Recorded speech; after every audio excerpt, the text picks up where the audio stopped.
going to share the screen. Today we're going to talk, I'm going to talk about creativity and the role that it has for downtown cores. Let me go here. Provocations from Montreal. So LAAB, you just presented LAAB, so I'll go quickly over it. But basically what we believe in LAAB is that we believe that the design can be an enabler and can help in a lot of situations beyond just designing buildings. And we think that process and how we solve problems is important to what we deliver as an output and as buildings and environments. So we also work a lot on the process. So that'll appear in the presentation. I like to quote Mies van der Rohe because this quote is interesting today in the pandemic context. We have to know that life cannot be changed by us. It will be changed, but not by us, which we've seen in the last year. We can only guide the things that cause physical change. So basically, what Mies is saying is shit happens, and then we have to deal with it, which is the situation that we have today with the pandemic. Why are our city cores important? They're important for a lot of reasons, of course, for exchange of goods and people living together, tolerance, having common ground.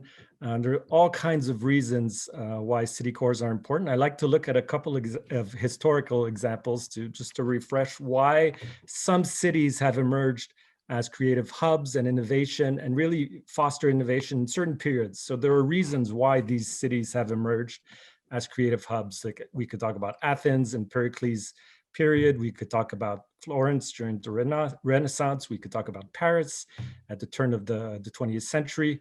We could talk about New York City in the 70s. So there are lots of reasons. What has made these cities at these specific junctures creative hotbeds?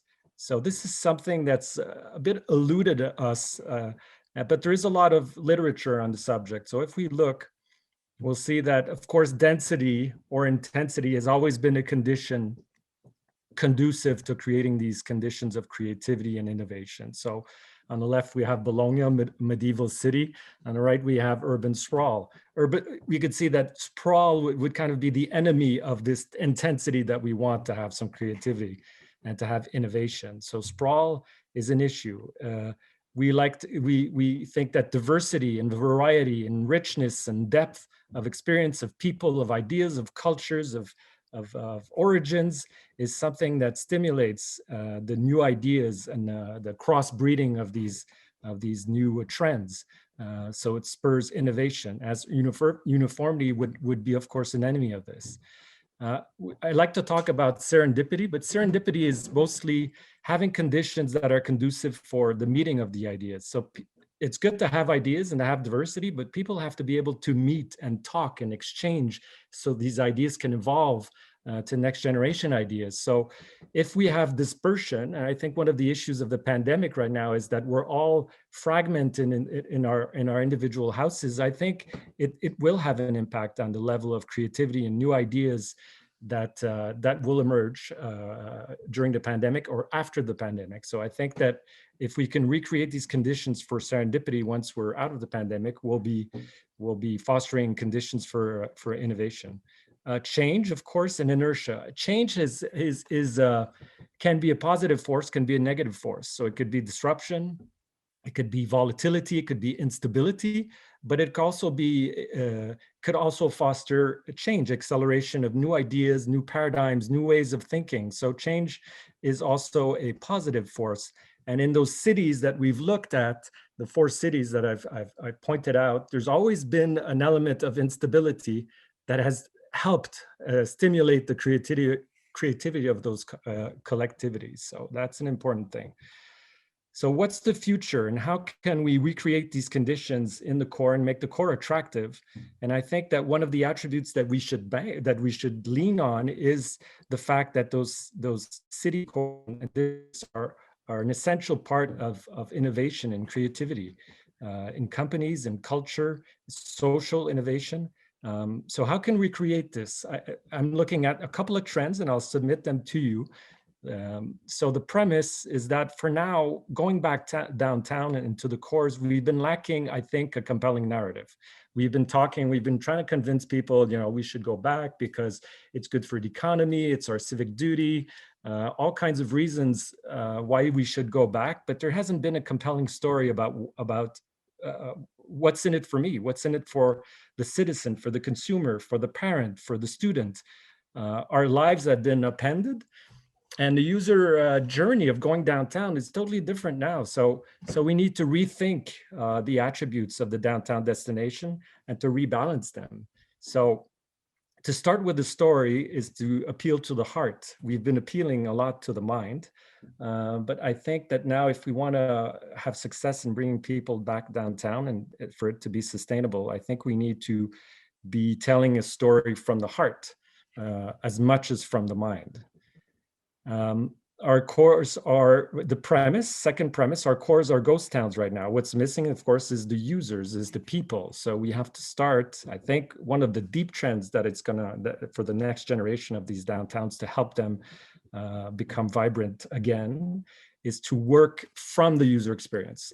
We've been working as designers from programs, from surface areas, from elaborate bubble diagrams and all kinds of things, but we haven't really been working around the user experience and then building out space around the user experience.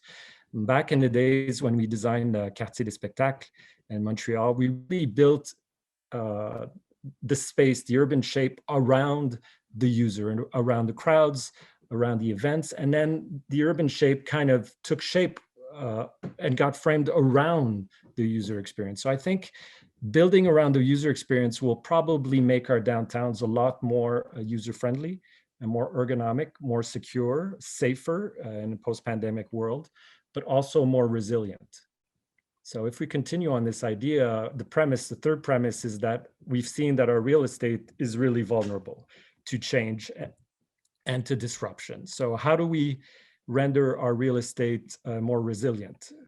So our way of looking at things is that, again, if the promise is that if we could work to design systems, not necessarily shapes. We think that the future will be to design these relations and systems, and then the shape will accompany the system design. So it requires a kind of a new skill set to be able to design an experience and to design systems and not necessarily focus too much on shape. Shape is always an important component, but shape is also should be balanced with all the other parameters of designing. And this is how we've designed this project of the Artificial Intelligence Campus in Montreal, where we worked around the user experience and about how people can meet and generate new ideas and collaborate. And then the building supported this composition and supported the creative ecosystem that we put forth. Buildings, the fourth premise is that buildings have become over-specialized. And I think that this is directly related to their level of fragility and vulnerability to the pandemic, is that once the environment has changed, once the user experience has changed, once the needs of the users and then the conditions, the economic conditions during the pandemic have totally changed, then our buildings are not well suited to change and to adapt to this new condition. So I think that the future, one of the deep trends of the future, is that buildings will be planned as hybrid buildings and more as platforms than as shapes, or shapes to house uses. I think buildings, we should, as designers, what we're already looking at is that we're looking to design these buildings around commonalities of different usages or functions. What are the common elements? And then to build, not a compromise wouldn't be the right word, but to build a building that would be optimal for the commonalities of different functions. So a building that could house residential, that could house office, could house cultural. So the building could evolve in time. Even Mies van der Rohe, when he designed his buildings, thought that the usages and the functions would probably change in time, but the buildings would remain. So it's a bit that thought process that I think will be something very prevalent in the next decade. So with this a key example in Miami here of a building, that's of course, of the building as a parking, but it's actually a structure that can house parking, that can house cultural events, that can house F&B and lounge areas. So I think this type of building, the platform, will become a lot more prevalent in the next decade. Our cores have sustainability challenges, and we've seen either heat islands or issues, flooding. We have all kinds of issues related to sustainability, and I think with the pandemic now it's time to double down on being green, trying to go over and above. And I think the idea is not just to be incremental in the approach, but to have a deep-seated, a really deep approach to sustainability, and to have it in an intrinsic fashion. So I think now is the time for big and bold ideas about sustainability, about putting the user at the center and building these a lot more user-friendly and active transport and circulation centered rather than car-centric environments. So of course, the Champs-Élysées, which really caught the imagination of the world recently with the total transformation of Champs-Élysées, I think is a good example of big, bold ideas for our cores. And now is the time to be able to implement them. So what's the future for our cores? I think starting with a story is going to help bring people back. I think that creativity and innovation is a key element of this story.